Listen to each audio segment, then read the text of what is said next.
Good day, brothers and sisters in Christ, mga kadiboto ng Mary Mediatrix of all grace around the world.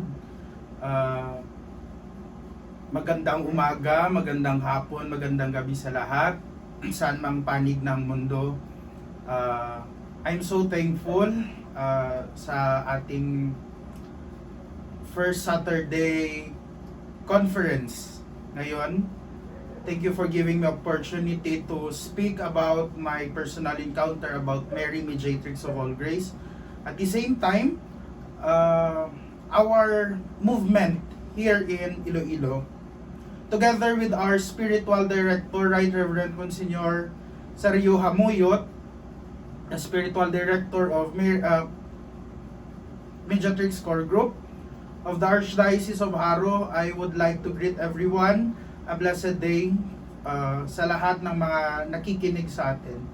So I am Brother June Peter Calmita, the Assistant Coordinator of the Mediatrix Core Group of the Archdiocese of Haro. At the same time, Worship Head ng Mediatrix Core Group, Santa Barbara Parish. So, dito sa Iloilo, hindi marami yung mga deboto ng Mary Mediatrix of all grace. As of now, Santa Barbara Parish is the main parish kung saan merong mga deboto ng Mary Mediatrix of all grace. And we know some parishes also have devotees, but they are not the same with us. So we pray for more devotees here in Iloilo. So ngayon sa ating Marian conference, I will speak about my personal encounter kung paano ko nakilala si Mary Mediatrix of all grace. Some miracles I personally witness. At the same time, our plans, our movement here in Iloilo. So first, nakilala ko yung si Mary Mediatrix of all grace around 2016 when I was grade 3, when I think it's the National Pilgrim Image of the Blessed Virgin Mary, Mediatrix of all grace, pumunta dito sa town namin. So that's my first encounter with Mary Mediatrix of all grace. Nung time na yon hindi pa masyado kilala. At the same time, hindi pa masyadong known yung devotion sa Mary Mediatrix of all grace. Somehow that's an eye-opener. Eye-opener pa lang sa akin about this devotion to Mary Mediatrix of all grace. But as the time goes by, nakalimutan na yung devotion because it is just a week here in Santa Barbara Parish. But I pray the novena since that time. I pray the daily novena to Mary Mediatrix of all grace. Then next na experience na nagbukas naman ang isip ko about Mary Mediatrix of all grace when I was in the seminary during my college days at St. Alphonsus Collegiate Formation House in Cebu, the Redemptorist Seminary. So I don't know if it is just an accident, but I believe it is Mama Mary's way of introducing her to me, no?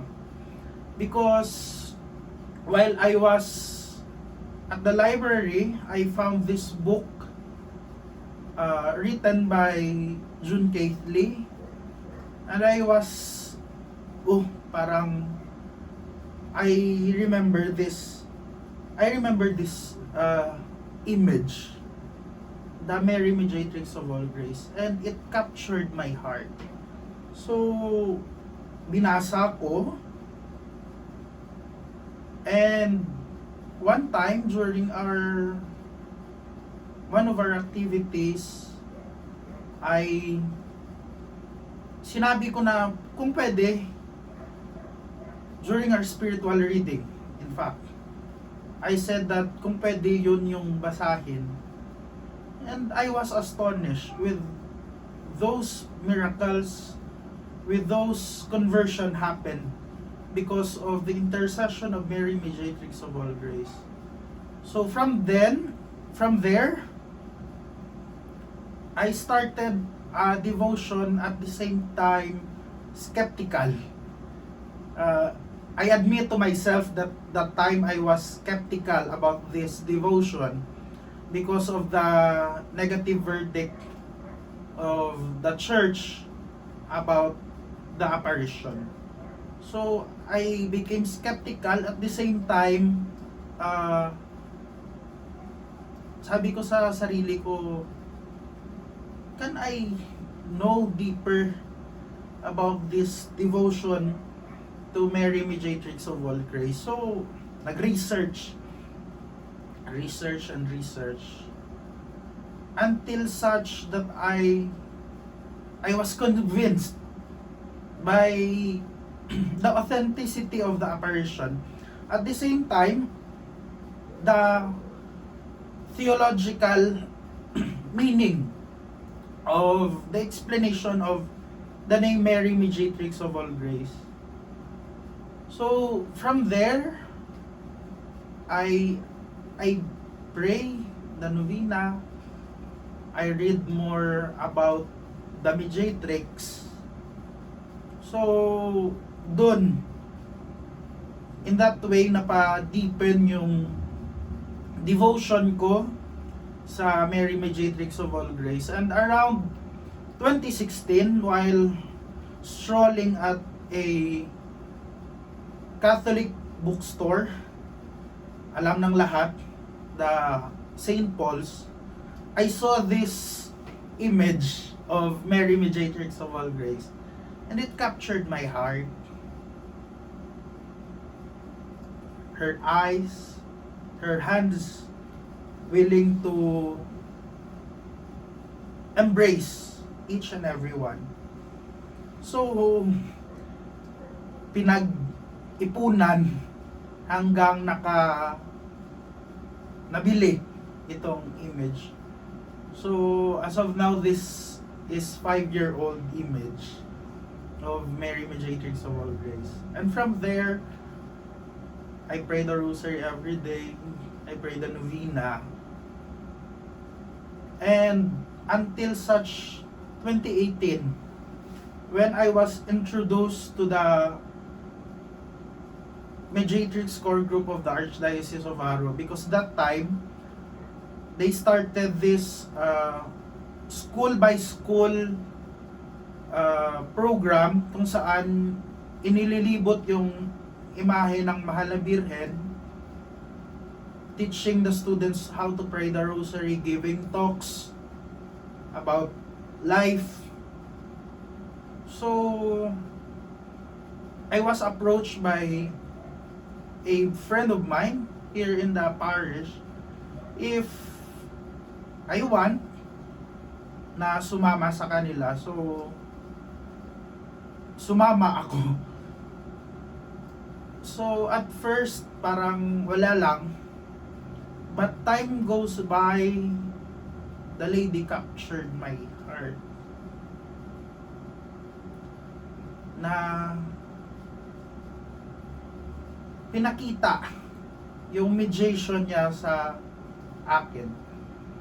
So since 2018 until early 2020, before the lockdown, the national lockdown, inililibot namin yung image ng Mahal na Birhen in every school here in our parish.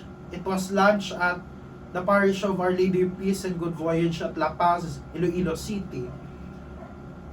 So they finished the pilgrimage sa lahat ng paaralan under the parish of La Paz, and pumunta sila dito sa Santa Barbara So I started helping them. So yun, sa awa ng mahal na ina, naka 42 primary and secondary schools kami dito sa Santa Barbara na nalibot. So it's a great blessing. At the same time, yan yung sabi ng karamihan, na kapag marami kang taong dinadala sa mahal na ina o sa Panginoon, mas maraming temptations, paghihirap, because following Christ is not easy. We must take our cross and follow Him. So, there are things na nangyari personally sa buhay in which tinest talaga ng Diyos. I can say, He tested my faith. If magpapatuloy ako sa pagtulong or sa propagate ng devotion to Mary Mediatrix of all grace, or panghinaan ako ng loob and hindi nasasama. But really, Mary Mediatrix of all grace is more mother than queen. She stand on my side on the deepest and saddest part, or should I say the rock bottom of my life. She's there. She's a mother. She cares. So, yun. I really feel the care of the Blessed Mother, and hindi ako na hinaan ng loob na sumama at magpatuloy. So, we reach those 42 schools. Exempted dun yung private schools, public offices, private companies na pinasok namin to introduce this devotion to Mary Mediatrix of all grace. At yun, makikita mo talaga ang eagerness ng mga tao when it comes to the devotion to the Blessed Mother. So, just lately, Mary Mediatrix of all grace showed her power.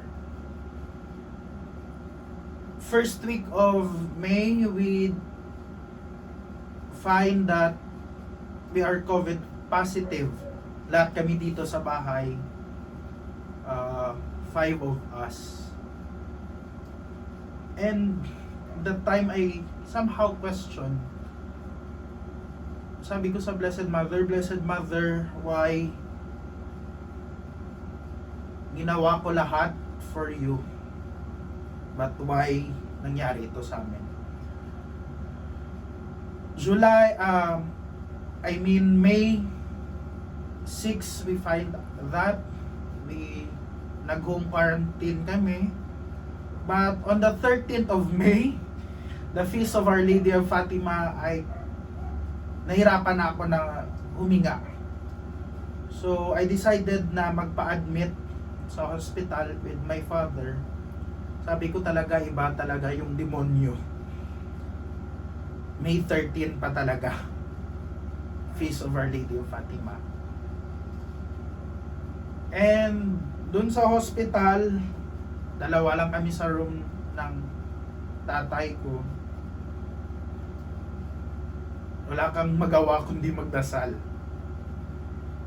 I know she again manifested as a mother who really cares, and she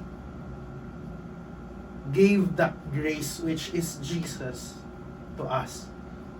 Sa time na hinihinaan kami ng loob, we just listen to the song dedicated to her. She is the lady all in white. She comfort us. She give us courage. So yun, it's a great miracle for me because hindi kami nag-expect na mabuhay pa kami. Hinay flow ako ng oxygen because nahihirapan ng huminga. Then my father, the doctor, sinabi ng doctor sa family namin na naiwan dito sa bahay that my father parang nahihirapan na. We don't expect na mabuhay pa kami after that. We expect na we will come home ashes. But she really mediates. She really show her motherly protection sa amin. So, through also the Mediatrix water, I asked Brother Boy Ramon Zamora to bring me some Mediatrix water, and yun yung ginamit namin, yung Mediatrix water. So I can really say that the Mediatrix water is the way kung saan pinapakita ng mahal na Birhen yung kanyang power. So now I will talk about the movement of the Mediatrix core group here in the Archdiocese of Haro. So again, mentioning earlier, we started the school evangelization. So we cover La Paz, Parish of Our Lady of Peace and Good Voyage, all schools at the Parish of Santa Barbara, and some college universities in the city na puntahan namin. So the main goal of that evangelization or of that program is to awaken the students of the importance of the Blessed Mother of our faith sa buhay natin. And when pandemic came, we talked, Brother Boy, Sis Marinel, Sis Bradani, na sabi namin mag-stop na tayo or we will continue. So we find ways how to continue the devotion, to propagate the devotion to Mary Mediatrix of all grace. So doon nag-start yung caravan. The caravan started, the first caravan started September 12, the Feast of Mary Mediatrix of all grace, the anniversary of apparition. That day, nag-start yung launching, at the same time, yung first caravan. Yung first caravan composed ng city parishes. Pumunta kami sa different hospitals because we really know that the Blessed Mother will show her power, her intercession. So, we bring the image of Mary, Mediatrix of all grace. We sprinkle blessed water, blessed by using the Roman ritual. At the same time, the salt, we sprinkle salt sa lahat ng dadaanan, at the same time sa mga hospital. And by God's grace and by Mary's intercession, after that time, bumaba yung case ng COVID dito sa Iloilo. It even reaches 2 digits when the time is around 600, 700 positives. Nag-lower siya ng 56, 57 the day after ng caravan. So, seeing the progress there, sabi namin, magpatuloy tayo. So, we continue sa First District of Iloilo, province, we go out. So it's around 56 kilometers from the city proper, going to Antique. So we started around 7 and we end up around 9 in the evening. The second is the second district of Iloilo. So around 30 to 40 kilometers or more. We started around 7 again. We end up around 3. That's the shortest. The third is the third district. We started 7 and we end up 12 midnight.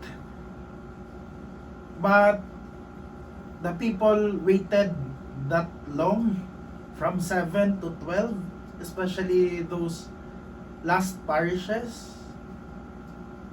Rain or shine, they waited. So the fourth is the fourth district of Iloilo. We started 7. We ended up 11 in the evening. So last parish is 11.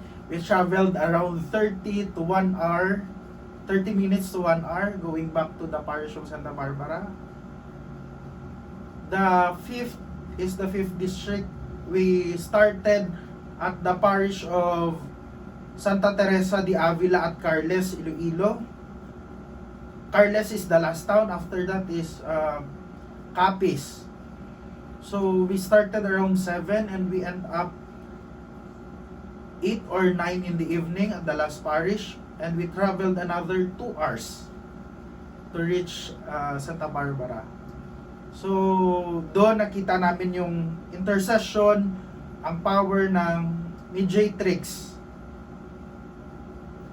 We receive a lot of text proving and testifying the healing na nangyari sa kanila because of that caravan. And at around April or March this year, we are invited at the province of Guimaras. So we started around 6. We ended up 8 in the evening. We travel again an hour back. So yun, that's the first phase, we say, ng work namin dito sa Iloilo. So now we are having our second phase of this devotion, of propagating this devotion.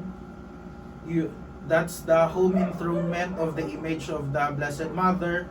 So now we launched it last Sunday, and now we are doing the home enthronement. As of now, there are 50 homes entrusted under the maternal care of the Blessed Mother, Mary, Mediatrix of all grace, and entrusted to the most Sacred Heart of Jesus. So that's the program and activities here in Iloilo. So we really thank Bishop Emeritus Angel Agdameo for supporting us. Sabi nga namin, if not because of Bishop Agdameo, maybe we will be suppressed here in Iloilo. But because of his support, of his fatherly care, as an Ilonggo, we say, padayon. We will continue. We will continue to propagate this devotion to Mary, Mediatrix of all grace, at the same time to propagate this truth of her apparition at Lipa. So again, maliit lang yung time na binigay sa akin, 20 minutes. So I really thank those who watch with us. At the same time, Brother JM for inviting me to speak. It is not about us again. It is about the Blessed Mother. It is for the greater glory of God. And the lady deserves this. So, together with all the devotees of Mary, Mediatrix of all grace, here in the parish of Santa Barbara, at the same time in the province and city of Iloilo, we thank everyone and we assure you of our prayers, of our support para sa inyo. We thank and we really encourage you to continue this devotion to Mary, Mediatrix of all grace, to continue propagate her sa ibang mga tao. So, with Right Reverend Monsignor Sergio Hamuyot, the spiritual director of the Mediatrix Core Group here in our parish, at the same time, in the Archdiocese of Haro, we greet you a good day. May we continue to serve the Lord and to continue to propagate this devotion. At the end, as what the Blessed Mother said at Fatima, at the end, she will triumph. At the end, the truth will come out. Let's just wait for the truth, for the positive decision of the Catholic hierarchy about this devotion, about the apparition. And let us also continue to pray that in the near future, Mary, Mediatrix of all grace will become a dogma. The dogma that she will give to us. Again, to all devotees, pasensya na po kapag hindi ako fluent sa Tagalog kasi somehow kinakabahan, but again, I'm doing this for the Blessed Mother. So thank you very much for listening. Thank you very much for praying for us here also in Iloilo. Good day and be safe. Mary, Mediatrix of all grace, pray for us.